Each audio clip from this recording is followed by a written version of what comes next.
Bien, entonces, bueno, vamos a ver interesante de esta cuestión para contextualizarnos mejor.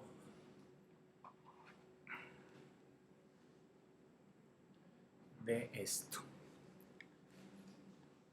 Entonces tenemos que el origen, según lo que vimos ahí, es el origen mismo del universo. Vamos en el sonido. Pero vamos a ver entonces cómo es esa evolución de la noción sonora, porque es un concepto que empieza en la física, pasa a la parte biológica, anatómica, ¿cierto? En el cerebro, y también en el elemento abstracto, ¿no?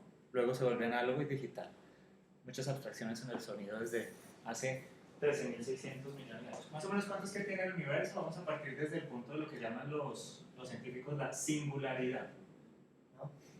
Que es cuando no existía nada, ¿cierto? El punto de la singularidad, que es lo que estaba buscando ahorita el CERN, el acelerador de partículas, el LHC, ¿no? El bosón de Higgs, todas estas cosas. Estamos en ese punto, ¿no? De la creación o el origen del universo, no sé. Entonces, la edad es 13.000 millones, aproximadamente son 13.400, entre 13.400 y 13.600. Digamos que faltamos simplemente decir 13.400 millones de años. Esto es antes de Cristo. Entonces, según esto que vimos acá, aquí, en este punto, cuando se origina el universo, tenemos el origen de la energía, ¿cierto? El origen del tiempo, el origen de la materia y el origen de la densidad, ¿no? Tres tipos de cosas. La masa, ¿no? Tenemos esto que da origen a la realidad. Entonces, eso va como en una especie de huevo así, va creciendo, va expandiéndose, que es exponencial su expansión en el universo, ya se ha probado, ¿no? Desde la teoría de la relatividad de Einstein, que se está expandiendo, ¿no? Algunos científicos no saben si es que, el dilema científico es que no saben si se va a expandir y se contraerá y se volverá a abrir, ¿cierto? O si se expandirá indefinidamente hasta la disolución de la materia. Son las dos teorías. Entonces, lo primero que vimos ahí fue este huevito que ustedes vieron ahí en el video, que es de 300.000 años, llamémoslo 300.000 años después del Big Bang. Entonces, agregamos una nueva cosa que ya no es ACDC, sino DBB. 300.000 años después del Big Bang. ¿Sí? Tenemos lo que se llama ahí el fondo de microondas. Que ese fue el sonido que ellos captaron, el fondo de microondas, que es donde estaban condensadas todas las galaxias así pegaditas. Se han visto que el telescopio Hubble, cuando hace sondeos de las profundidades del universo, encuentra cúmulos de galaxias todas pegaditas. Ya les explico eso. Entonces tenemos 300.000 después del Big Bang, fondo de microondas, donde hay una gran concentración de temperatura, energía y masa, ¿cierto? Y de allí, de esto viene lo que después va a ser el sonido en la Tierra. Más adelante, entonces, hagamos todo el proceso hasta acá, llegamos a un punto aquí que se llama, que es 4.650 millones de años antes de Cristo, que es el origen del sistema solar y la Tierra. Empieza como un cúmulo de rocas, estas cosas, y la Tierra en este punto es una bola incandescente de fuego que hace parte del sistema solar, que se está formando en el sistema solar, y los cuerpos hasta ahora son simplemente cuerpos celestes sin atmósfera incandescentes, ¿no? Luego tiene un periodo de enfriamiento hasta el 3000, aproximadamente es el 3780 antes de Cristo. Es un periodo entre esto y esto en que se enfría la Tierra, entonces ahora es una roca ígnea, y la evaporación de este aire, digamos, toda esta evaporación de este fuego, perdón, de este magma, crea una gran atmósfera acá, que es súper densa, de ácido sulfúrico en realidad. Inicialmente la primera atmósfera de la Tierra es ácido sulfúrico. La primera, es muy densa y da una atmósfera súper gruesa, a diferencia de la que está hoy. Entonces no podía albergar la vida, en ese primer entonces no podía albergar la vida. Tenemos que llegar al origen de la vida para entender lo que conocemos hoy en día como sonido. Luego se enfría, luego está, bueno, hay una serie de lluvias ácidas, que eso sí era la verdadera lluvia ácida, de bastantes miles de millones de años, lluvia ácida, ¿cierto? Hasta que la Tierra vuelve a ser, ahí sí no tengo las fechas, pero la Tierra vuelve a ser otra vez una roca, esta vez es una roca fría, como la Luna. Esta es una luna, ¿cierto? Sin atmósfera, porque toda la atmósfera de ácido sulfúrico tuvo que contraerse, ¿no? Porque si no, no podía regar la vida, entonces tuvo que llover, llover, llover, llover. Entonces, por eso mismo, nuestras tierras, nuestras placas continentales son de altísimo nivel alcalino, ¿cierto? Por el sulfuro que cayó en ellos. Entonces, las capas geológicas hacia abajo tienen grandes cantidades de alcalinidad en ciertas capas ya de esos tiempos, ¿no? De ahí sacamos toda la energía, ¿no? Las pilas, todas esas cosas, se saca de ahí. Es una fuente de energía que no se ha explotado muy bien, pues porque no se ha llegado a sacar toda la alcalinidad de la Tierra, se podrían sacar grandes y grandes cantidades de fuentes de energía alternativas al petróleo. De cierta forma, de que esa es nuestra primera fuente de energía, era ese ácido sulfúrico, esa alcalinidad, ¿no? Luego, entonces, cuando se enfrió, tiene que volverse a formar la atmósfera, y esto es interesante porque entonces, si es una roca ahí en el aire y solo es ácido sulfúrico que llovió y una roca de piedra, ¿cómo creen ustedes que se volvió a formar la atmósfera ya de agua, ya una atmósfera que acoja la vida? ¿Cuál sería la teoría de eso? Bueno, hay una cuestión, había algún documental de Discovery hace muchos años, lleva unos cuantos años, que el sistema solar tiene alrededor, o sea, este es el sistema solar, aquí tenemos Plutón, aquí está el Sol, aquí está la Tierra, y entonces una cerquita que lo circunda, más o menos podemos llamarlo la cerca del vecindario del sistema solar, es el cinturón de Cupier, que si ustedes veían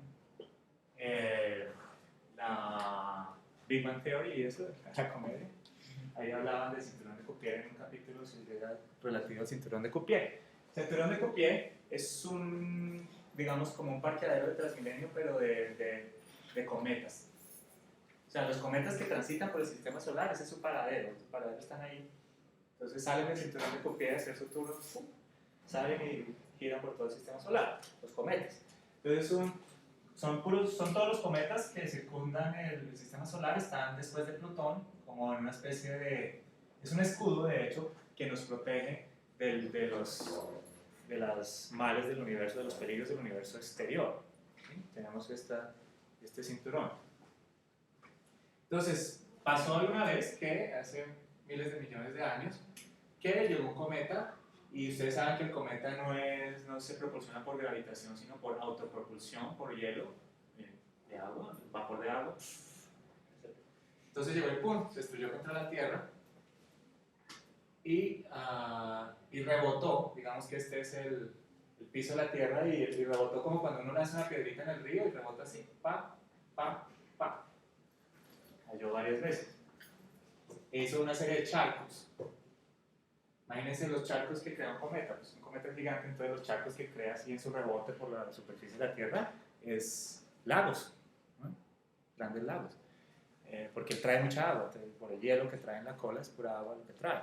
Esa es la teoría de la panespermia que trae la NASA hoy en día. Ellos mandaron una sonda al cinturón de Cupier, una sonda espacial, con aerogel, unos paneles de aerogel que toma muestras de las colas de los cometas para sustentar este tipo de teorías, para analizar el componente de la cola de los cometas, saber qué compuestos traía el cometa que chocó con la Tierra.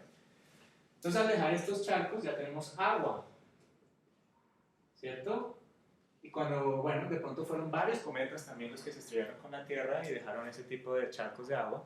Puede haber una lluvia de cometas porque no teníamos atmósfera, ¿cierto? Entonces estaba expuesta a los cometas y se chocaban. Entonces empezó a bombardearse de cometas y creó esa serie de cosas de agua. Entonces, cuando ya tenemos agua, tenemos entonces atmósfera. Empezó entonces esa agua a evaporarse, ¿cierto? Y a crear entonces lo que es la atmósfera nueva que alberga vida. Tenemos tanto agua arriba, ¿cierto? H2O arriba y H2O abajo. tenemos esas dos condiciones básicas para la vida, ¿no? Luego, entonces tenemos, según las edades de la Tierra, este es el periodo que se llama arcaico, proterozoico. Bueno, es un periodo que en realidad se llama el farenozoico,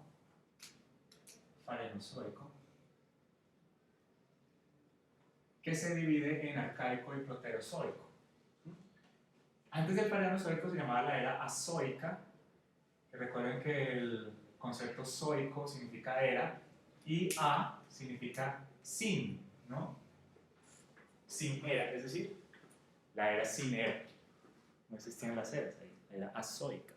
Luego viene el farenozoico, sería el arcaico y el proterozoico, y en el arcaico es donde tenemos la roca volcánica. Se forman dos continentes, la placa continental, por eso su nombre indica la roca arcaica, ¿sí? Y el proterozoico es donde se forma la vida. Proter tiene varios elementos importantes que son, pues, en su noción etimológica, proter significa prototipo, pues el prototipo, ¿cierto? Entonces ahí podemos hablar del prototipo de la vida, o proter también puede venir de proteína. Recuerden que las cadenas proteínicas son las que conforman el ADN. Nosotros somos puras cadenas proteínicas, entonces lo llaman proterozoicos, por prototipo de vida y por proteína. Y ahí se forman los primeros microorganismos, por eso se llaman los protozoarios, en el colegio, los protozoarios, tienen los primeros organismos y ahí ya empieza la evolución humana. Entonces aquí tenemos el origen de la vida. Más o menos está, no se sabe con ciencia cierta este origen como tal, ¿cierto? Pero tenemos que evoluciona hacia ser el hombre. Entonces ya tenemos unas ciertas cosas. Se dice, pues, que estos primeros seres, ya aquí hablando de sonido como tal, se dice que estos primeros seres protoplasmáticos tenían un sistema de comunicación ultrasónico dentro de sus medios plasmáticos, ¿no? Como las amebas y eso, se comunicaban por el medio plasmático con ciertas ondas ultrasónicas, así como los delfines o las ballenas, pero en términos micro, ¿no? Entonces ya tenemos un primer indicio de comunicación sonora en el medio plasmático. Es decir, que para que haya sonido tiene que haber atmósfera, tiene que haber vida. Pero entonces ustedes se preguntarán, ¿por qué el espacio si es vacío, entonces cómo hace para que la atmósfera, o sea, que te percibamos el sonido? Si el sonido viene del espacio, ¿cierto? Y el vacío no transmite energía y no transmite el sonido, es vacío. Eso es un enigma, ¿no? Tenemos que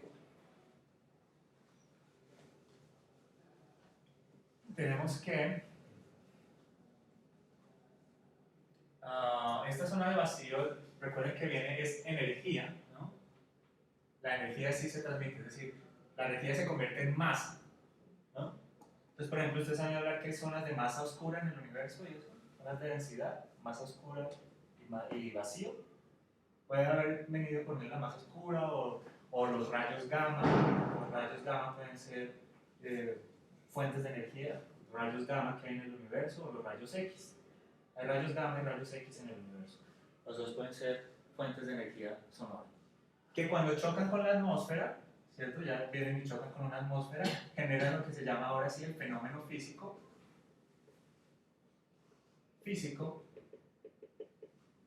de la percepción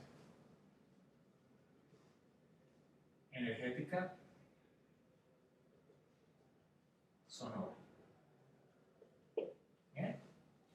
Entonces digamos que aquí estaba la Tierra, los 3.780 millones de años después, evolucionamos, estamos en el 2000, digamos que estamos en 1996, 17 aproximadamente, no me acuerdo, que el telescopio Hubble fue puesto en órbita y nos muestra y nos ha explicado todo este tipo de cosas. Ustedes conocen todos lo que es el telescopio Hubble, ¿no? El telescopio que está fuera de la atmósfera, que tiene una gran capacidad de fondo, de rango dinámico, y puede entonces tomar fotos y imágenes y video de distancias grandísimas atrás. Entonces lo interesante del telescopio Hubble en este tipo de percepción del universo es que el telescopio Hubble Entre más lejos tome las distancias, ¿sí? No está tomando distancia, sino ya está tomando tiempo. Ya estás acercándose. Porque mire, si el telescopio Hubble, o sea, es que el universo es interesante porque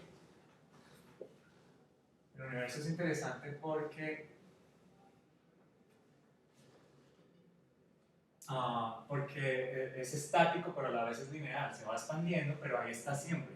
O sea, este momento nunca deja de ser, siempre está siendo. El Big Bang siempre existe. Entonces, eso nos lo demostró el telescopio Hubble. Por ejemplo, empezó a tomar fotos muy lejanas, imagínense dentro de este gráfico, toma fotos acá, entonces se está acercando al origen del Big Bang, al Big Bang, de cierta forma.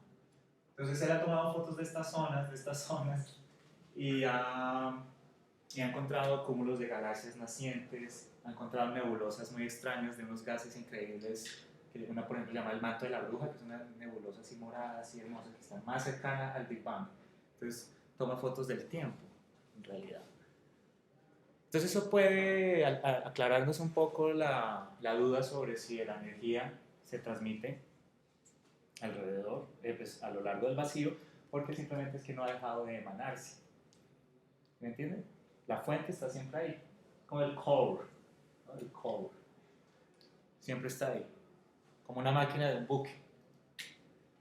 Entonces la fuente de energía del universo siempre está constante, no fue que hubo un Big Bang hace 3.400 millones de años, 13.400 millones de años, sino que como se originó el tiempo, pero el tiempo es una percepción humana, siempre es un eterno presente. Entonces, de ahí es que tomamos nuestra energía. Si no fuera porque eso existe todo el tiempo, no tendría energía el universo. ¿Sí? Entonces, los centros de las galaxias son como una especie de sucursal de esa fuente de energía, como otros generadores, subgeneradores que vienen de allí, que era el concepto maya, ¿no? Con toda esa cuestión del 2012 y el centro de la galaxia y todo eso, tenían algo de razón en el sentido en que el centro de la galaxia sí emana grandes rayos de energía magnética cada tantos miles de años. Y es para limpiar la energía de los sistemas solares. Es decir, la energía, ustedes saben que se ensucia, no se destruye, se transforma, simplemente se ensucia. Entonces, los centros de las galaxias tienen que volver y limpiar y rescatar nueva energía, generar nueva energía para ese sistema solar. Que en realidad los científicos, con respecto a los 2012, esa era la preocupación, no era ninguna cosa militarista ni nada, sino que se estaba cumpliendo el ciclo que los mayas habían puesto para el nuevo rayo sincronizador. Entonces estaban previendo alteraciones en el campo geomagnético, alteraciones en las conexiones de cobre, todas esas cosas, porque iba a ser una gran descarga de energía. Y de hecho sí hubo una gran actividad solar que todavía está habiendo, ¿cierto? Cada vez más creciente, porque el Sol entra en interacción, en vibración con ese centro de la galaxia en ese tipo de emanación energética. Es un proceso que se da durante varios años, ¿no? No es, entonces lo que decíamos es que empezó en el 2012 y se da por mucho tiempo. Es por eso que tenemos grandes inestabilidades en la Tierra y gran actividad solar, que hay un proceso de limpieza de la energía electromagnética del sistema. ¿Bien? Entonces, eso es lo que pasa con la fuente de energía. Entonces eso nos cubre el aspecto del vacío. Simplemente la fuente de energía siempre se está generando. Entonces por eso tenemos eso. El hombre como tal viene en 3.9 3.9 millones de años antes de Cristo. Ya tenemos el primer homínido, que es el Australopithecus afarensis, llamado por los científicos Lucy, que fue encontrado en Etiopía. Y de ahí ya empezamos con el hombre. Entonces bien, ahora vamos hasta, hagamos un salto, no vamos a realizar toda la evolución humana desde esta ya, eso es otra clase, antropología, pero vamos a ir entonces ya al Homo sapiens sapiens contemporáneo. Ya estamos, miren, el salto fue rápido. Salté 13.600 millones de años en un segundo. Entonces la paresis evoluciona hasta el Homo sapiens sapiens, que somos nosotros, y estamos en la era geológica del Cenozoico cuaternario todavía. Hemos pasado de era. Nuestra especie como tal, Homo sapiens sapiens, tiene una edad de aproximadamente 42.013 años, ¿no? Porque son 40.000 años antes de Cristo que empieza el Homo sapiens sapiens. Entonces nosotros somos una especie realmente joven. Tenemos hasta ahora 42.013 años, o más, como especie. Entonces ubiquémonos acá, en el hombre. Primera entonces, percepción del sonido. Está el hombre ahí, digamos que son los filósofos presocráticos y están analizando el mundo y dicen, uy, hay algo que se llama el sonido, ¿qué es eso? Entonces empiezan a analizarlo y se crea entonces en Grecia y en las culturas antiguas la música, ¿no? Empiezan a andar con las primeras civilizaciones que son 6.500 años antes de Cristo, con los sumerios, asirios, en Babilonia y en Mesopotamia, empiezan las primeras manifestaciones musicales, tambores y cosas, se encontraron tambores sumerios y tambores asirios de 6.500 años antes de Cristo. Lo mismo pasa con las culturas precolombinas, más o menos contemporáneas a esas culturas, que más o menos empiezan en el 3000 antes de Cristo. Los aztecas y eso empiezan a desarrollar también instrumentos. Entonces está el hombre acá y la primera percepción del hombre con respecto al sonido es una percepción física. Entonces ya vimos perturbación del medio, es donde las moléculas chocan una después de otra, chocan una contra otra, generando ahí sí una reacción en cadena que podríamos percibir como una onda que ahí sí entonces se manifiesta, pues se expresa de esta forma, ¿no? Y tiene varias partes, entonces las partes de la onda son amplitud, ¿cierto? Que se delimita con la letra griega alfa, la longitud de onda, que es esto de acá hasta acá, que es la letra griega lambda, ¿cierto? La frecuencia es cuántas oscilaciones por minuto tiene, que es importante saberlo, entonces lo que nos tenemos que entender en términos de física del sonido es amplitud de onda y frecuencia, o periodo, ¿no? En este caso. Entonces es ciclos por periodo o por segundo. Y tenemos otra parte de la onda que es la fase. Es decir, la fase nos indica si es seno o coseno. Está el senoidal, sinusoidal o cosenoidal. Son las partes de la onda. Entonces ahí sí la interpretamos como en esos términos físicos, tal, en este caso. Bien, entonces acá pues ya tenemos la definición física, el origen. Entonces vamos a ver las cuestiones culturales de la evolución del sonido. Vámonos entonces hasta, bueno, primero vamos al oído. Esa es la primera definición física. Luego tenemos una relación del hombre con el sonido que es anatómica, que es importante saberla, anatómica, de la percepción del sonido. En la anatomía del sonido tenemos el concepto de transducción. Es el concepto importante que necesitamos hoy en día para el sonido, la transducción. ¿Alguien puede definir qué es transducción en términos físicos básicos, no hablando de sonido, sino transducción en general? Transducción. La transducción es el paso de un estado de energía a otro. Básicamente, paso de un estado de energía a otro. Como energía calórica a energía eléctrica, energía termodinámica a energía eléctrica, ¿no? Como las hidroeléctricas. El agua se pasa a electricidad. Eso es un gran proceso de transducción. El agua a la electricidad, ¿no? Una transducción. Bueno, entonces la transducción anatómica del sonido, la vamos a ver, es muy interesante. Vamos a analizar un poco el oído humano acá para que lo tengamos en cuenta. El oído humano. Entonces tenemos aquí que aquí está todo el sonido así en el caos, en lo que se llama la entropía. El concepto de entropía significa caos. Está ahí en el caos, está en entropía. Si ustedes han visto procesamiento de señales o vieron eso, se dan cuenta que hay dos conceptos que son información discreta, ¿se acuerdan? Información continua. ¿Se acuerdan de estos dos conceptos? Información discreta y continua.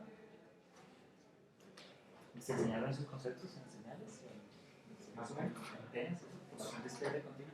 Entonces, ¿qué es información discreta? Para los que pusieron cuidado. Hagan esas cosas. Son los datos, pero o sea, grupos de datos, pero discretizados. es- Y la continua, bueno, debía haber preguntado primero la continua. La continua es la información que está ahí anárquica en el aire, en la entropía, así que no tiene una organización. Vamos, cuando uno se levanta en la mañana, el cuarto es información continua. Luego, cuando lo arregla, es información discreta. ¿Sí? Ese es el perfecto ejemplo, ¿no? Escobijas, entonces, información continua de todo lado, entropía y tal, y uno va a arreglar mi cuarto, tal, o viene la empleada, que es esa empleada súper psicorrígida, que le pierden a todo a uno porque lo organizan muy bien, y uno ya no encuentra nada, pero todo está como si fuera otra casa, ¿sí?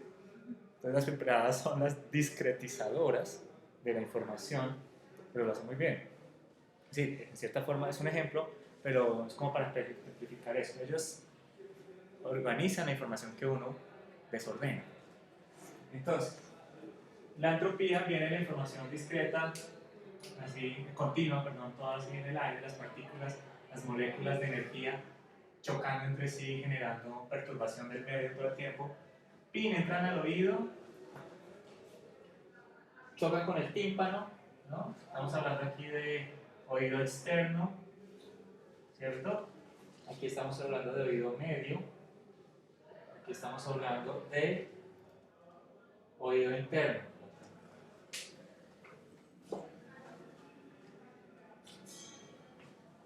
Oído medio y oído interno, que es la parte de la cóclea, acá, interno. Es información. Entonces, el proceso de transducción es cómo hacemos esto, cómo pasamos de esto, en la perturbación del medio entrópico, energía, a la información que el cerebro percibe, que es muy parecido al proceso de la conversión o la transducción entre análogo y digital. ¿Sí? La conversión análogo y digital se basa en la conversión que hace el cerebro en la anatomía del oído. Entonces es así. Aquí en la entropía estamos hablando de un concepto que se llama energía eólico-cinética. Eólico-cinética. Es decir, energía relativa al aire, eólico, el aire, y cinética relativa al movimiento. Entonces, energía del movimiento del aire, ¿no? Eólico-cinética. Cuando pega en el oído medio acá y choca con la cadena de huesecillos que tenemos ahí, como una cadena de huesecillos que son yunque, estribo y martillo, ¿verdad? Primero chocan el tímpano como un tambor y luego hace vibrar esa cadena de huesecillos. Entonces, en este punto estamos hablando de energía que hay una primera transducción. Estamos pasando de un estado de energía a otro. La primera transducción es mecánica. Es energía mecánica porque choca contra el tímpano, ¿cierto? Y la cadena de huesecillos se mueve como un engranaje mecánico. Entonces aquí estamos en energía mecánica. Pero el cerebro aún no identifica ni esta ni esta. Que ustedes como ingenieros multimedia tienen que tener muy claro que cuál es la única información que el cerebro identifica. Información eléctrica. Nosotros no percibimos nada más que impulsos eléctricos. Los colores, la luz, todo, el tacto, el gusto, el olfato, es impulsos eléctricos. Es como de Matrix. Entonces estamos conectados a una matriz de impulsos eléctricos, sensorial. Entonces la transducción de aquí al oído interno o al cerebro, digamos, acá pasa de la energía eléctrica, que es lo único que el cerebro identifica, y se genera una cosa en el cerebro que se llama la imagen sonora. La imagen sonora. Es decir, nosotros no oímos sonidos, sino que tenemos imágenes sonoras de acuerdo a nuestro aprendizaje. A otros enseñan que un pollo o una vaca suena así. Pues cuando vemos un pollo o una vaca, lo que vemos en la cabeza es un pollo o una vaca. O si vemos una ambulancia, ya sabemos que es una ambulancia, entonces ya la visualizamos, ¿no? Se crea una imagen sonora, ¿no? O, uy, suena, se viene un tono, entonces tal. Sí, el sonido de la sirena, entonces uno ya sabe, tal. Es una patrulla grande, chiquita, o una tin. Entonces, la imagen sonora se crea en el cerebro. Entonces, lo interesante de ver acá, y para que entiendan bien el proceso, el funcionamiento anatómico de lo que es el sistema del oído, es un gran computador, todo este sistema, ocurre en el oído interno, acá.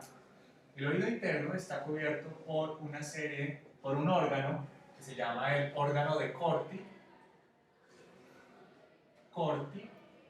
que es un recubrimiento que si lo cortamos así transversalmente, es una membrana que recubre el oído interno, así como el ojo está recubierto por la retina adentro, o por el humor vitrio, que tiene una serie de pelitos o vellosidades microscópicas o unicelulares que se llaman cilios, ¿cierto? Y que recubren todo el oído interno. Entonces, cuando el oído medio en energía mecánica pasa por una cosa que se llama la ventana coclear,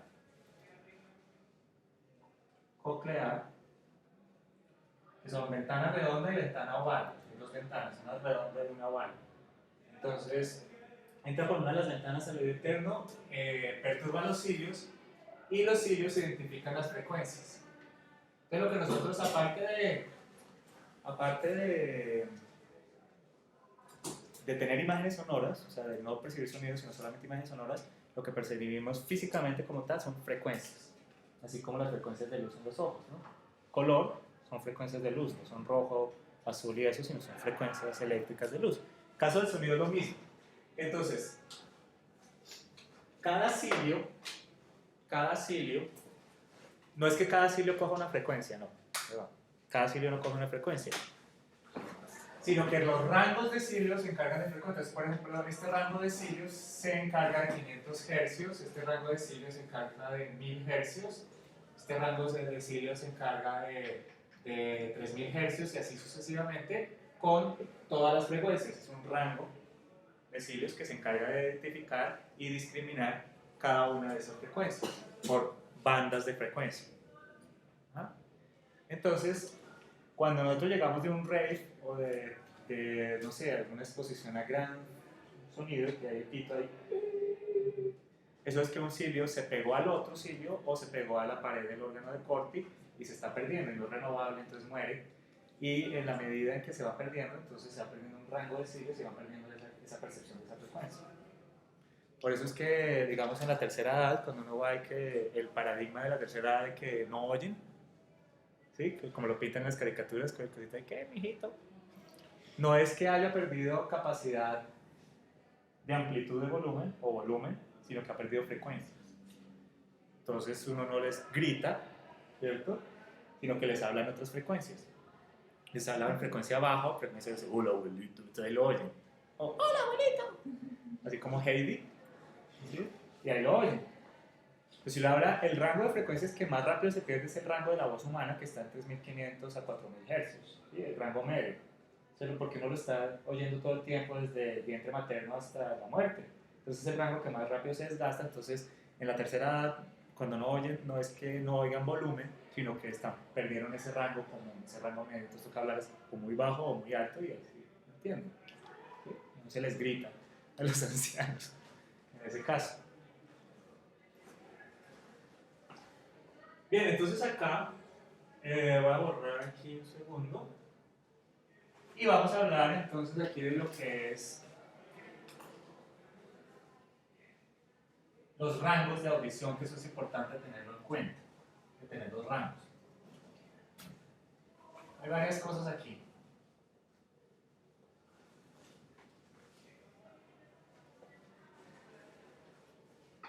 Entonces, el ser humano tiene unos rangos, rango de audición humana, que son de qué tanto nivel de volumen podemos escuchar. Entonces eso varía de acuerdo a la edad. En un recién nacido, vamos aquí recién nacido, la mínima percepción, el umbral de audición, donde empieza a oír el sonido del ser humano, es de 20 decibeles SPL. Ya les explico la sigla SPL. SPL, porque no son cualquier decibel. Hasta un recién nacido. En adulto, bueno, el recién nacido lo mismo. va de 20 decibeles SPL a aproximadamente 130 decibeles SPL. Y esto se llama entonces el umbral de audición. Y esto se llama el umbral de dolor, de cierta forma. Lo llaman el umbral de dolor. Cuando se traspasa el umbral de dolor, entonces si hay sangrado del tímpano, se perfora el tímpano y sangra así el oído. Pues que las protecciones auditivas de los operarios de aeropuertos y esas cosas de las pistas son gigantescas, y las protecciones industriales, o sea, el umbral de dolor. En un adulto, digamos, hablemos de un adulto ya, nosotros como tal, que hemos ido perdiendo, pues por la exposición a tantas frecuencias fuertes, hemos perdido rango. Entonces nosotros podemos oír desde 30 decibeles SPL a aproximadamente 120 decibeles SPL. Perdimos un poco en adultos, es el umbral de dolor. Bueno, detengámonos aquí un segundo para hablar de amplitud. Estamos hablando de decibeles SPL, hablamos un poco del decibel en este caso. El decibel como tal no es una medida lineal, es decir, uno se acostumbra erróneamente a decir eso está a 100 decibeles. No, está diciendo más de decibeles SPL. ¿Cuáles son los tipos de decibeles? Entonces, decibel puro, decibel básico como tal, el decibel que viene de Graham Bell, ¿no? 10, la unidad es un Bell, ¿cierto? Un decibel es un décimo de la unidad de un Bell. El decibel como tal es una medida entre dos valores no lineales logarítmicos, ¿sí? De cualquier índole. Es una medida de rango de proporción entre dos valores logarítmicos, o sea, no lineales. El logarítmico es una evolución de cuestiones así, ¿no? que varía no linealmente, ¿cierto? Y lo lineal, pues es proporcional, ¿no? ¿Cierto? Varía linealmente. Entonces el decibel puro es simplemente una medida entre dos valores logarítmicos. Lo que varía es el apellido del decibel. Entonces, ¿qué medimos en decibeles?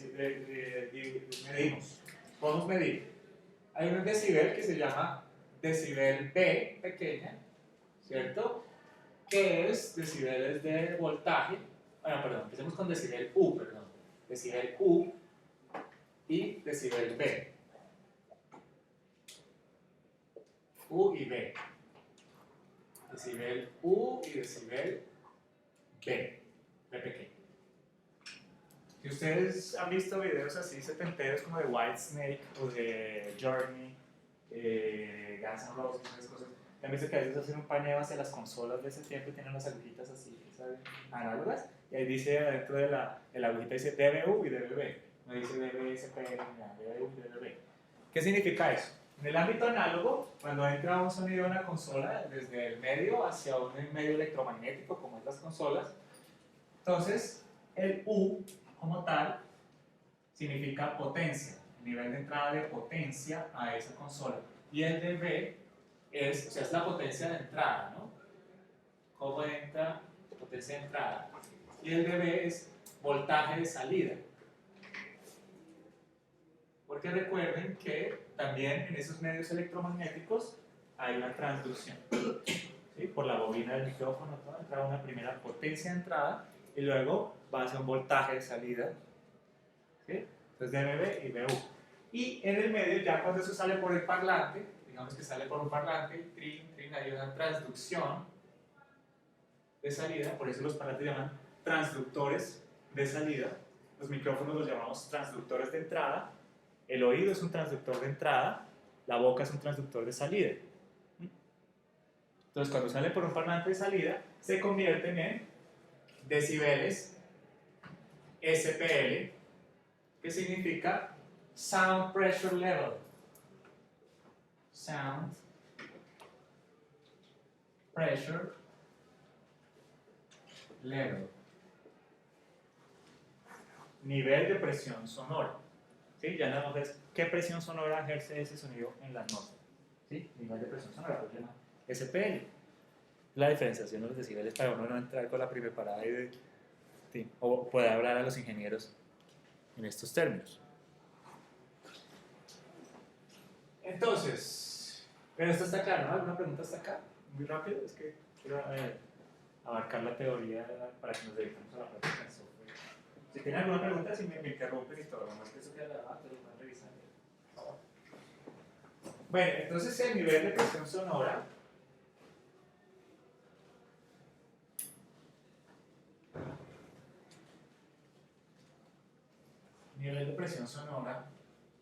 acá, sound pressure level, tiene varios estándares según los rangos. Entonces, por ejemplo, ustedes se preguntarán si el mundo, o sea, los sonidos del mundo que se van sumando todos, ¿por qué si nosotros solo tenemos un rango de audición, un rango de dolor de 130 decibeles SPL y luego sangra el tímpano, porque ya no nos ha estallado la cabeza con tanto sonido, ruido, ¿cierto? Preguntarán eso.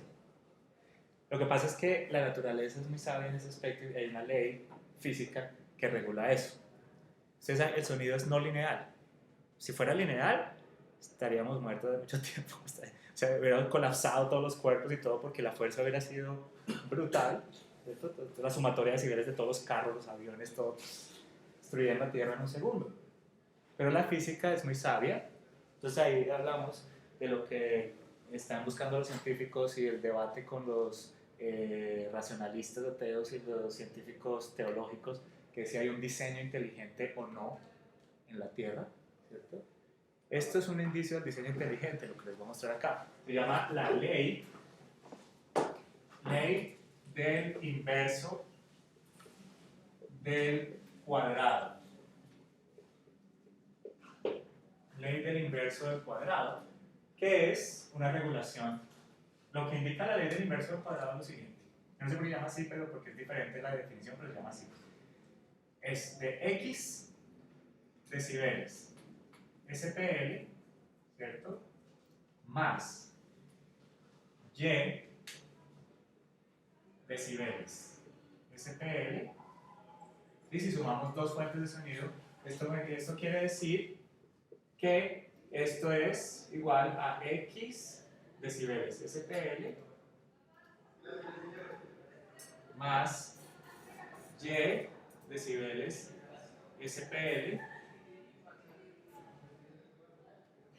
No, perdón. Disculpa. Esto es igual a X decibeles SPL más 3 decibeles SPL cuando X es mayor que Y. ¿Me explico? Ya les explico. Es decir, dos fuentes sonoras que se suman, ¿sí? La mayor se suma a la segunda y simplemente da una sumatoria de 3 decibeles más siempre. Sean cuales fueran los valores. ¿Sí? Entonces, por ejemplo, hagámoslo con el ejemplo de un concierto de Cannibal Corpse, algo así, o de Megadeth. Ahorita que viene Black Sabbath y todo con Megadeth. Entonces vamos a ir al concierto, bueno, el que pasó de Cannibal Corpse hace poco, es una brutalidad. Entonces vino Cannibal Corpse, entonces fuimos a ver Cannibal Corpse y entonces entramos allá o en Rock al Parque, un festival del parque, entonces no sé qué, y entonces viene la batería y la batería digamos que tiene 100 decibeles SPL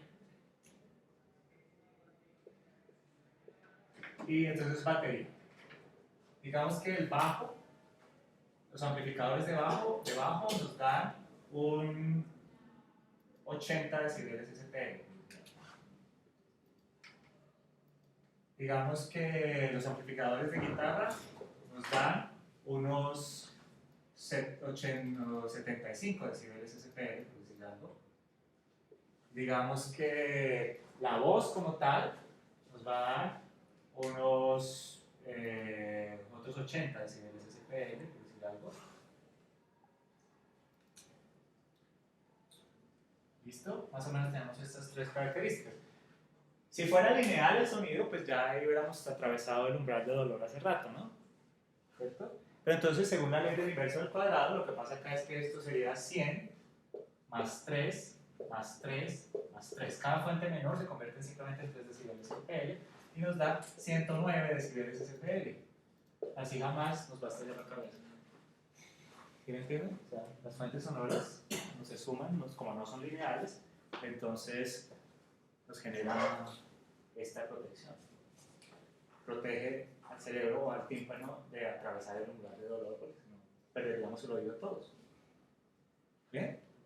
¿Está claro? Chévere esta fórmula, ¿no? Entonces ahí es como regulamos el sonido, cómo se regula. Es importante saberlo para ingeniería, pero esto es para ingenieros de sonido en vivo. Ellos conocen eso muy bien, entonces saben cómo lo regulan. Entonces por eso es que cuelgan sistemas Lion Array así gigantes de muchísimos parlantes y tal, y suena durísimo y la gente pues obviamente no explota en sus cuerpos.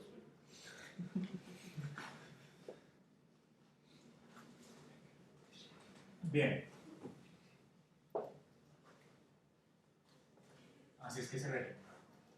Ahora hablemos de frecuencia como tal. Ya hablando de eso, hemos hablado de amplitud, hablemos de frecuencia. La frecuencia. Podemos que entonces la frecuencia es es el número de oscilaciones por ciclo o por minuto. Y tenemos que los rangos de frecuencia, hablemos del rango ahora sí, del rango de frecuencia humano, es de, en un recién nacido otra vez, ¿tal? Es 20 hercios a 20K, 20 kilohercios, o ya tenemos 20.000 hercios, ¿no? Eso es un recién nacido. Ya cuando vamos creciendo, como hemos perdido rango de frecuencias por estar exponiéndonos a tantas frecuencias duras, entonces se reduce el rango en un adulto, y el adulto tiene un rango de frecuencias entre 30 hercios, es lo mínimo que podemos, lo más bajo que podemos oír casi, ¿cierto? Y eso que con mucho esfuerzo, este de acá, hasta 16K o 16.000 hercios. Que esta zona de acá es cuando entramos a una casa con un televisor ochentero, no digital, sino de los ochenteros, que suena como una frecuencia y uno sabe que el televisor está prendido pero no lo está viendo. ¿Les ha pasado? El caso es con televisor ochentero, ¿no? Como una frecuencia muy alta. Eso es 16K, un poquito más alto de 16K. Esos televisores tenían esa frecuencia, yo no sé, por su bobina o algo así, su sistema eléctrico siempre generaban esa frecuencia todo el tiempo. Entonces por eso nuestra generación de ochenteras tiene frito el cerebro, porque los que crecimos con televisor ochentero, porque todo el tiempo estamos expuestos a una frecuencia de 16K. Todo el tiempo, como no la percibimos, no importa, pero afecta el cerebro, porque el cerebro la está procesando todo el tiempo. Entonces ahí hay una pérdida inicial de neuronas que después se completa con la otra pérdida de neuronas con alcohol y drogas. Pero hay una primera pérdida, un primer desgaste neuronal en cuanto a esa exposición, ¿cierto? Entonces tenemos 16K. De aquí para arriba, de aquí para abajo, estamos hablando de lo que se llama infrasonido. Infrasonido. Y de aquí para arriba estamos hablando de lo que se llama ultrasonido. Ultrasonido. De ahí para arriba es ultrasonido, de aquí para abajo es infrasonido. Tiene aplicaciones prácticas el infrasonido y el ultrasonido hoy en día, tanto para la medicina como para la ciencia y para la guerra también, de cierta forma. Últimamente ya están desarrollando armas basadas en sonido porque las municiones son muy costosas, ¿cierto? Se gasta mucho. Entonces los científicos militares están desarrollando armas basadas en sonido. Digamos que, bueno, el ultrasonido ustedes ya saben que tiene aplicaciones médicas, ¿no? El ultrasonido de la rodilla, el ultrasonido del codo, que les hacen ultrasonido, que funciona a partir del principio del radar de los murciélagos o los delfines, ¿no? Saben que ellos emiten ciertas ondas para no estrellarse, entonces es lo mismo. Ondas ultrasónicas, o sea, que pegan contra, aquí está el baloncito, es un murciélago, entonces están las estalactitas de la cueva, y entonces él, para no cascarse, entonces va mandando señales que le rebotan a él, y en la cabeza a él se le va generando un mapa, por mapeo, ¿no? De eso, le va generando un mapa de la cueva. Lo mismo pasa con los delfines en el fondo del mar, que pues no tienen mucha visibilidad o algo, ellos también emiten esas ondas. Las ballenas y los delfines emiten esas ondas para no estrellarse. Y obviamente entonces pasan a ser trabajadas en sistemas de ultrasonido para diagnóstico médico. En el caso del infrasonido, es lo que les decía, bueno, también se usa ultrasonido. Por ejemplo, un arma que tenga gran cantidad de energía, digamos que pase de 200 decibeles de SPL, pero en una frecuencia como de 16 Hz, una frecuencia así hiper baja, o de 10 Hz, una cosa así, un sub bajo así, pero a 300 decibeles de SPL, imagínate. Un dispositivo que pueda tener eso puede llegar a destrozar los órganos internos y generar hemorragia interna sin generar ningún agujero en el cuerpo. Imagínense ese poder de esa arma, sin municiones. Y no suenan ahí, se van. Es como lo que pasaba con, no sé si ustedes conocían la bomba de neutrones. ¿Han oído hablar de la bomba de neutrones? Hay dos tipos de bomba, la bomba de hidrógeno, la bomba de, pues, nuclear, que es la bomba de átomos, de electrones, la bomba normal, y la bomba de neutrones, que lo que hace es que no destruye los inmuebles, las plantas físicas, sino que destruye toda vida que haya dentro de ellas. Entonces conserva la planta física, pero destruye a la gente.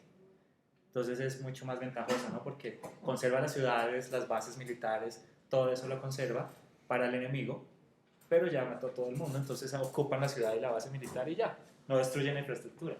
Por eso la bomba de neutrones fue prohibida en la guerra, o sea, no se usa mucho, nunca se va a usar. Los gringos la tienen, la bomba de neutrones. Entonces esa vaina donde se use es una gran desventaja táctica, entonces por eso no, los pactos internacionales no la permiten usar. Pero imagínense, entonces se ve en toda Corea del Norte y se ocupan las bases y las instalaciones. ¿Ya? No destruyen nada físico, solo la vida. Y lo mismo que pasa con esas cuestiones del infrasonido. Lo mismo pasaría con una pistola de ultrasonido. Imagínense 20.000 Hz a 300 decibeles SPL, ¡pim!, perfora el cerebro. De una vez, sin una bala, es una bala. Es como un rayo láser, básicamente. Pues un rayo láser de esos de la ciencia ficción, ¿no? Entonces, eso es las aplicaciones prácticas. ¿Está claro esta cuestión de los rangos? Ahora hablemos de la respuesta de frecuencia, que es diferente al rango de frecuencias. ¿Cómo responde lo humano y todos los aparatos a las frecuencias? Respuesta de frecuencia.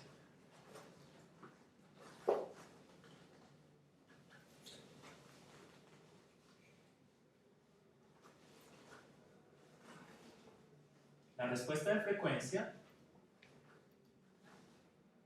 es, vamos a hablar de respuesta de frecuencia.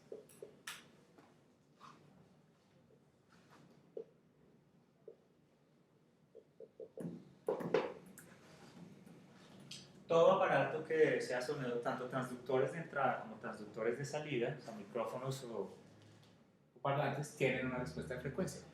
Ustedes, si van a comprar un equipo, digamos, con parlantes o un equipo de grabación, tienen que siempre revisar por detrás de la cajita la gráfica de respuesta de frecuencia, ¿sí?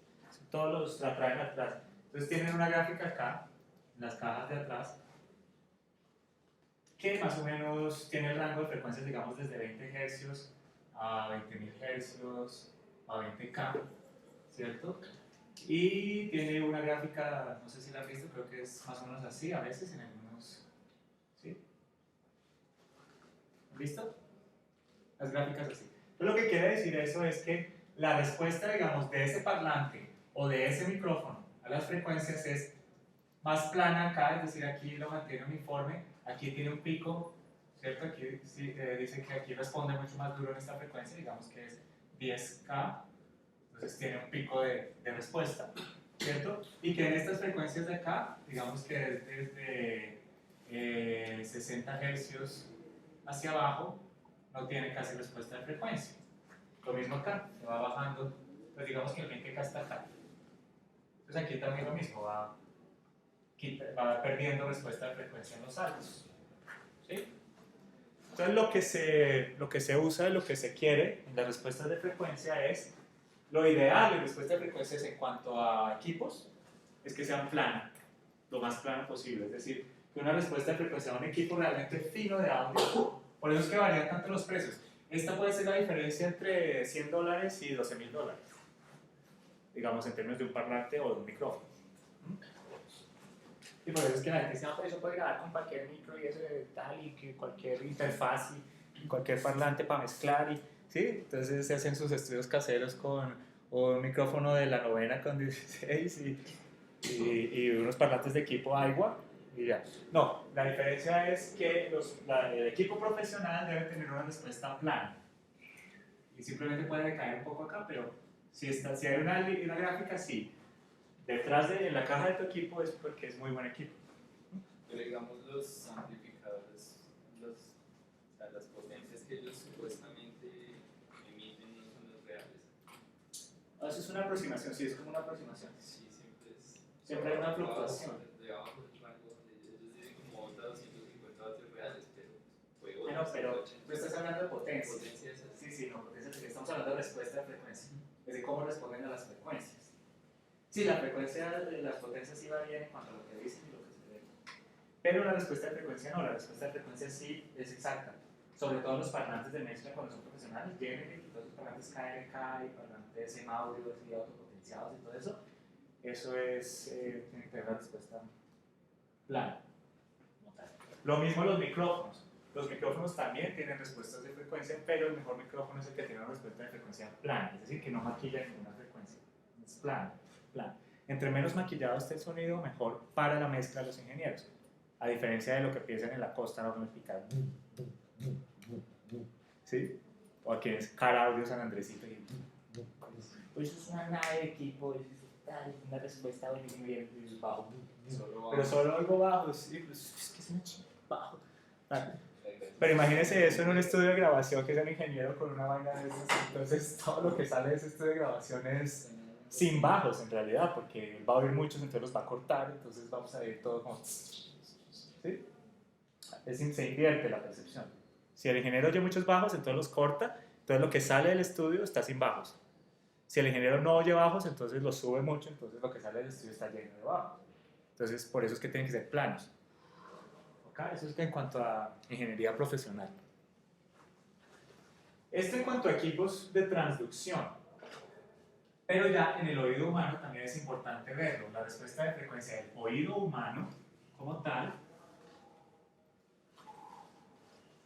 se determina por lo que tenemos, como llamamos la gráfica Fletcher-Monson.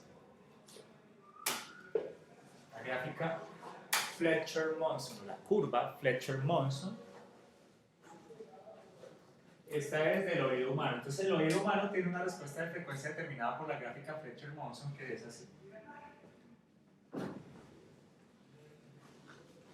Aquí tenemos 20 hercios, y aquí tenemos 20.000 hercios o 20K.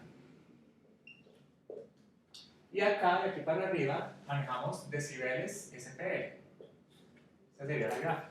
Entonces la Fletcher-Monson es una gráfica más o menos así. Tiene unas curvas así. ¿Cierto? Es como unas curvas acá, dinámicas. Esto es lo que implica en esta zona es crítica acá, que aquí tenemos de a 3K a 4K, que es más o menos la voz humana, los medios altos. Entonces lo que nos indica la gráfica Fletcher-Monson es que para percibir estas frecuencias necesitamos menos decibeles SPL, es decir, que se perciben más fácilmente. Mientras que para percibir estas, miren cómo vamos teniendo que tener mucho más volumen, ¿no? Entonces los bajos necesitan mucho más volumen para ser percibidos, por eso es que le suben mucho, ¿no? Entonces digamos que aquí necesita 80 decibeles SPL para ser escuchados estos bajos, de aquí va bajando acá, ¿cierto? Y acá en 3 a 4 podemos tener simplemente unos 30 decibeles SPL. No sé, nombrarlo, esto es un poco exagerado. ¿Sí? Varía. Lo mismo pasa entonces con los saltos. Entre más sube, más decibelaje necesitamos para escucharlos. Entonces, por eso cuando a veces van a una discoteca o están en una buceta con ecualizador gráfico, es lo que se llama la sonrisa discotequera, ¿sí? El ecualizador así como una sonrisita, está ejemplificando la gráfica Fletcher-Monson inconscientemente, ¿sí? Como ingenieros innatos. O sea, le dan más ganancia a los bajos porque saben que necesitan más decibeles para ser percibidos que los medios, ¿sí ven? Entonces esos ecualizadores ejemplifican la gráfica Fletcher-Monson, lo cual tampoco es tan bueno porque pues, es también un maquillaje. Hay que saber manejar los ecualizadores en cuanto a... Porque el ecualizador varía de acuerdo al espacio físico, ¿no? La percepción varía, entonces no se puede partir de un default ahí, sino que tiene que analizarse el espacio para hacer una buena ecualización.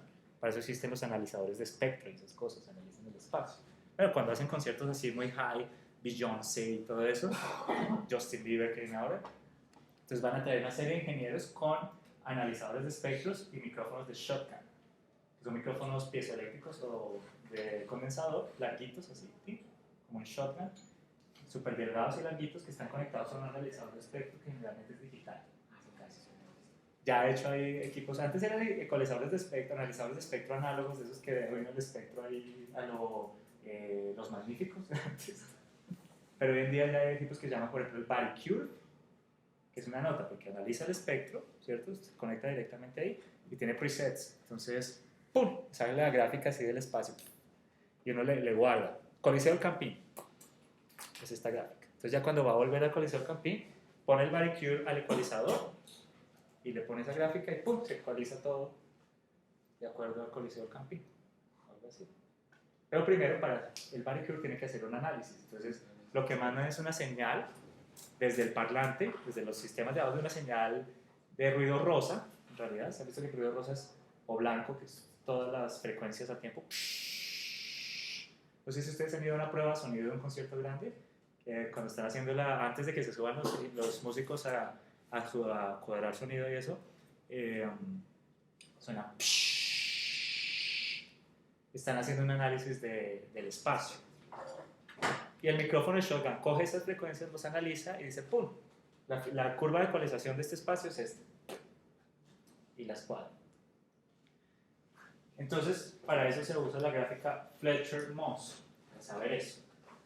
Esta es la respuesta de frecuencia del oído humano. Esto es básicamente lo que es la teoría hasta lo anatómico. Esta media hora terminemos esto para pues, nunca volver hasta acá. Sí, ya tener... Eso, lo que voy a avanzar acá es un poco más interesante. ¿Verdad?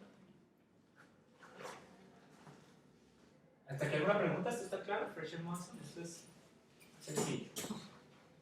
Entonces recordemos. Por ejemplo, esto se usa cuando uno está mezclando un corto para cine o documentales y esas cosas. El ingeniero o el director le dice al ingeniero, eso no se oye en los diálogos, la voz no se oye, no sé qué. El ingeniero empezó a subirle en ganancia. Y no, lo que hay que hacer es ecualizar el 3 al 4 porque ya el oído de por sí las percibe, que están en esa zona, entonces los ecualiza. Pero si le suben mucho, entonces empiezan a saturar y a distorsionar y todas esas cosas.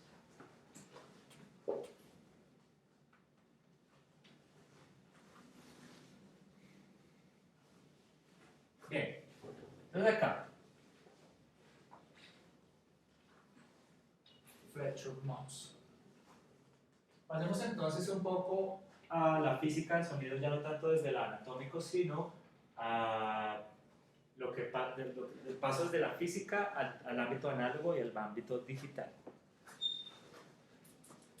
Entonces tenemos una figura que se llama comportamientos físicos del sonido. Esto es importante que lo conozcan también.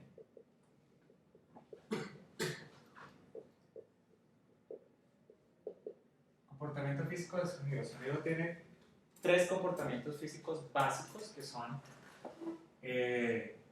reflexión, entrar en una profunda reflexión, acá, que se da solamente en las frecuencias altas y las frecuencias medias, la reflexión. Entonces, por ejemplo, es el fenómeno de que viene una onda, pi, pega acá y rebota. con un ángulo de incidencia, un ángulo de reflexión. Esa es la reflexión. Hablemos un poco de la aplicación práctica de este fenómeno físico, de las consideraciones prácticas que debe tener este fenómeno físico. Digamos, si yo voy a construir un estudio de grabación, digamos que estoy mamado de alquilar estudios de grabación, voy a coger el patio y lo voy a convertir en un estudio de grabación. Entonces, digamos que yo tengo esos planos del patio acá, estamos en la vista de arriba, ¿cierto? Aquí con la puertica y todo aquí, las vistas de arriba, la vista de abajo, la vista transversal, ¿no? Con el techo y acá la mesita y eso. Entonces yo lo que primero tengo que plantearme en términos de la reflexión, que es muy importante porque tengo que trabajar el espacio acústicamente para poderlo optimizar, es ver los rebotes de la onda. Porque si una onda rebota y pega contra sí misma en un espacio paralelo, pues se cancela, no se oye. Se da lo que se llama, se invierte la fase, ¿no? Porque viene en una fase, luego pega contra sí misma y la otra viene en otra fase. Se da lo que se llama interferencia destructiva. Este punto. Entonces hay que evitar eso. Entonces, ¿cómo se evita? Hay que evitar los paralelismos. Entonces, pues obviamente uno no le va a decir a papá, voy a tomar esta pared y voy a ponerla paralela, voy a ponerla diagonal porque no quiero, voy a construir otra pared. No sé. Entonces uno compra unos paneles difractores, un panelito así como de estos materiales, ¿verdad? Unos paneles. Obviamente también con material un poco más difractor, ¿no? Como esos materiales irregulares, ¿cierto? Unos paneles. Y empiezan a generar, a romper los paralelismos de las paredes. Poner uno así, pues ya rompe el paralelismo entre esta y esta. Poner como otro así, que rompa el paralelismo entre esta y esta. ¿Sí? Empezar a romper un poco los lugares. Otra cosa que tiene que tener en cuenta, bueno, antes de poner los paneles, perdón. Antes de poner los paneles difractores, lo que tiene que poner es dividir el espacio, ¿no? En dónde va a grabar y en dónde va a mezclar. Entonces, generalmente la gente lo divide así: grabación y mezcla. De dos espacios súper paralelos entre sí para que se mezclen. No, pero lo que hace es lo siguiente: no lo dividiría así, diagonal, ya rompe aquí dos paralelismos. Entonces, sí que ponen el micrófono para grabar, ¿cierto? La puertica, generalmente hay que tener dos puertas para que se arme una cosa que se llama sound lock, es decir, una puerta que digamos generalmente es bueno tener como un espacio entre que salga aquí la puertica hacia un espacio acá, ¿cierto? Y acá otra puertica acá y otra puertica acá para entrar al, ¿sí? Para entrar al cuarto de grabación. Es decir, este espacio se llama sound lock, para que no se filtre el sonido. Entonces cierra puerta acá, cierra puerta acá y cierra puerta acá. Tienen que tener las tres puertas para pasar de aquí a acá, por ejemplo, inicialmente. Tiene que, por ejemplo, romper el paralelismo entre esta pared y esta pared. Entonces tendría que romperlo, digamos, así. ¿Sí? Rompe acá. Aquí ya no hay paralelismo ni esta tampoco tiene paralelismo, pues ahí rompió el paralelismo. Simplemente con un panel acá. Si uno hace un buen diseño arquitectónico, no tiene que gastar mucho dinero. Ya con un panel, allá rompió dos paneles, uno para dividir acá las puertas y ya tiene su estudio de grabación. Entonces, en este caso, esto es lo que llama la sala de grabación. Y esto es lo que se llama el control room o cuarto de control. En este punto, bueno, control room. Acá tendríamos un ingeniero con una consola y unos parlantes que generalmente tendrían que estar en un espacio de un triángulo equilátero de distancia del ingeniero, y el ingeniero tiene que estar al mismo nivel de los parlantes, ni los parlantes no de arriba ni los de acá, oír. Y lo mismo tiene que, si estamos, esta es la vista transversal, tenemos al ingeniero acá y acá parado.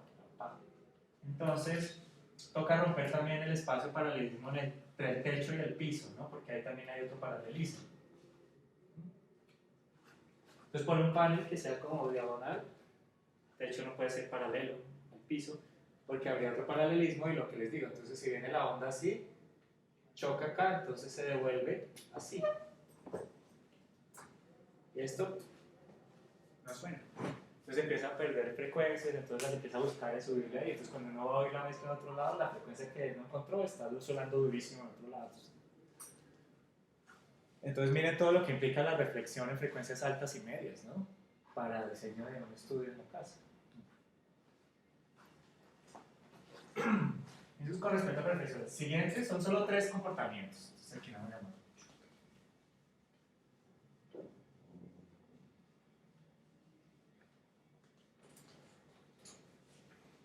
Siguiente comportamiento físico es la difracción, que son frecuencias bajas, solamente frecuencias bajas. Y lo que pasa con la difracción es que no hay reflexión, sino que las frecuencias bajas se comportan como fluidos, como un fluido. Entonces, acá, digamos, hay un obstáculo, ¿cierto? Y viene una frecuencia baja, si súper baja, pega contra el obstáculo y no va a rebotar, sino que lo que hace es que lo bordea así como un slime, como un fluido y sigue. Y cualquier obstáculo que haya también lo va a hacer, lo va a bordear.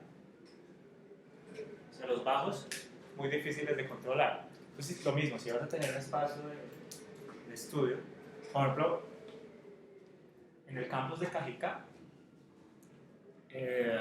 pues están construyendo los estudios de práctica común entre mecatrónica y multimedia, entonces eso se tiene que tener en consideración en cuanto al diseño arquitectónico, porque si no se llena de bajos también todo. Entonces digamos que aquí ya no sirve poner paneles ni nada, sino que otra vez estamos en nuestro estudio así diagonal, o nuestro panel, ¿sí? ¿Cierto? Ahí está el estudio. Listo, ya corregí lo de la reflexión. Ahora quiero corregir lo de la difracción. ¿Cómo controlo esas frecuencias que andan por ahí bajas sin ningún tipo de control? Todo lo que se ponen son unas cosas en las esquinas, en las cajas en las esquinas, por acá, que se llaman cajas atrapabajos. Los atrapabajos. Entonces, es una caja. Digamos, aquí tengamos esta caja acá, una caja, tiene una entrada acá, ¿cierto? Que la caja, y viene la onda así baja, incontrolable, como un tsunami de onda baja, y entra acá y ¡pum! Cuando entra por acá, pues queda atrapada ahí, con una caja. Pueden construir una caja con un hueco, eso atrapa la frecuencia baja, y la controla allí, para que no esté rebotando por todos lados. Generalmente en las esquinas porque ya la frecuencia pasó por el oído del ingeniero una vez, ¿cierto? Y va y se queda atrapada allá, para que no esté rebotando todo el tiempo. Entonces se ponen las esquinas de atrás.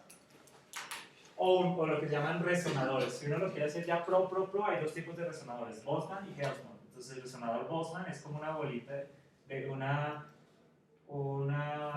jarra de cobre así, que tiene también una entradita acá y atrapa el bajo, o los Helmuts, que si lo vemos desde arriba es así, es como una caja, un panel así, ¿cierto? Visto desde arriba, y entra aquí la onda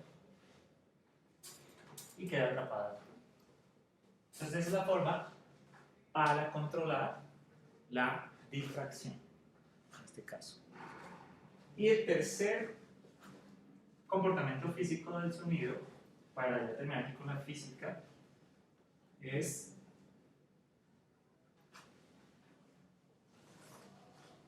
la refracción, que se da en todas las frecuencias, también, esto sí, altas y bajas, es refracción. Entonces, ¿cuál es la velocidad del sonido? 140. metros. Entonces, eso depende del medio, ¿no? En el aire normal, la refracción son 340 metros sobre segundo. En el agua son 1040 metros sobre segundo aproximadamente. Y eso, entre más denso es el medio, más rápido corre porque las moléculas están más pegaditas, entonces se transmite más rápido. Por ejemplo, una vez me fracturé la clavícula en el océano Caribe, en el mar Caribe, y entonces el sonido de la ruptura sonó antes del dolor. Fue un fenómeno extraño. Bueno, crack, y después me dolió. ¿Sí? Una ola. ¿Tá? Entonces yo, uy, ¿cómo viaja el sonido rápido dentro del agua? Entonces, eso pasa ahí. En el aire y en el agua, eso. Entonces, la refracción es el cambio de velocidad del sonido cuando pasa de un medio a otro. Digamos que aquí está el agua, o la gelatina, lo que sea. Aquí está el aire y vamos de 340 metros por segundo a 1040. Entonces viene la onda, pega acá y cambia de velocidad. ¿Sí? Cambia la velocidad de acá, es punto de refracción. ¿Eso para qué se tiene que tener en cuenta? Bueno, no tanto para un estudio de grabación, porque en un estudio de grabación, a no ser que uno tenga un jacuzzi en la mitad del estudio de grabación, no va a haber reflexión. Que sería chévere si no te dieran. Pero eso es para sonido en vivo. Miren, por ejemplo, el fenómeno de la refracción, cómo se comportaría. Digamos, estamos en Valledupar, en el Festival Vallenato. Entonces, con ese calor de Valledupar, entonces está el sistema de audio así súper gomelo. Imagínate así, line array y todo esto acá. Los bajos acá. Y aquí está, y digamos que es una concha acústica. Entonces tiene esto así. Y aquí entonces hay gente, mucha gente.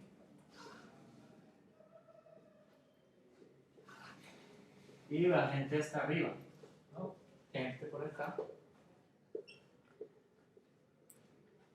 Y ustedes saben que la densidad del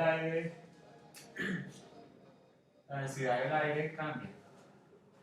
Porque en la tierra caliente, entre más pegado está el piso, hay más temperatura y más densidad. Cuando está más hacia arriba hay menos densidad, menos temperatura. ¿Sí? En las zonas cálidas. ¿Sí? Por ejemplo, la Sierra Nevada es frío arriba, pero abajo es cálido. Y eso pasa también en las conchas acústicas. Entonces, el sonido que viaja por acá, digamos que está un poco más rápido que la velocidad normal, digamos que esté a 380 decibeles SPL, pero el sonido acá arriba está a 340. Entonces hay una dispación de, 380 metros sobre segundo y 340 metros sobre segundo. Hay una falencia de 40 metros por segundo de retraso, de un delay. Entonces habría que corregirlo con equipos. Pone uno un delay, digamos, para esta gente que está acá. Generalmente le ponen un relevo. ¿Se han visto que en algunos conciertos hay otros parlantes que están más adelante? ¿Sí?